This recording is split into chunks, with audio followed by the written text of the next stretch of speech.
हजरत। बेटा आपके पापा घर हैं? जी है, मैं अभी बुलाती हूँ। जी बेटा। पापा जी बेटा। आपको कोई बुला रहा है।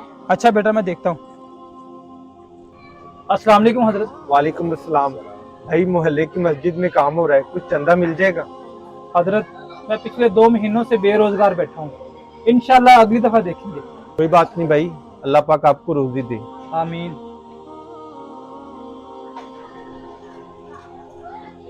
रुके हजरत, आप 2 मिनट रुके, मैं अभी आई। जी बेटा।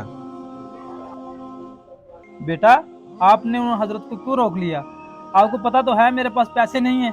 पापा मेरे पास हैं जुड़े हुए पैसे, मैं अभी लेके आती हूँ। ये देखिए पापा पैसे। लेकिन बेटा, ये तो आपने अपनी बर्थडे के लिए रखे हुए थे। पापा बर्थडे करने से जिंदगी का 1 साल कम होता है।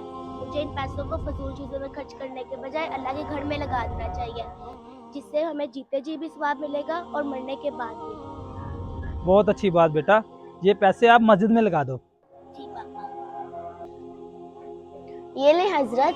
बेटा ये कितने पैसे हैं? हजरत गिने नहीं, आप ले जाएं। बेटा अल्लाह आपको जज़ा दे। सरदार मुबारक हो, फैसला आपके हक में आ गया। सरदार मुबारक हो। सरदार मुबारक हो, आप केस जीत गए हैं। कोर्ट ने फैसला आपके हक में कर दिया है। फैसला कैसे नहीं हमारे हक में आता? फैसला करने वालों को तो हमने खरीद लिया था। पर एक बात याद रखना, जो काम नामुमकिन हो पैसा देकर मुमकिन बनाया जा सकता है। क्या बात है हमारे सरदार की। आओ दुश्मन की खबर लेते हैं। जी सरदार। सरदार, तूने मेरा हक खाया, मेरा हक वापस करो। मैंने कहा था ना तुम्हें कि मेरी जमीन में आपके 10 मरले पड़े हैं, मुझे दे दो।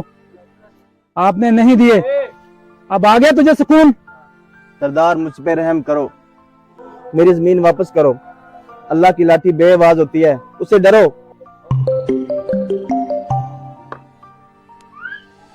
हेलो सरदार साहब, आपकी बेटी की हालत बहुत खराब है, सिर्फ दुआओं की जरूरत है। क्या?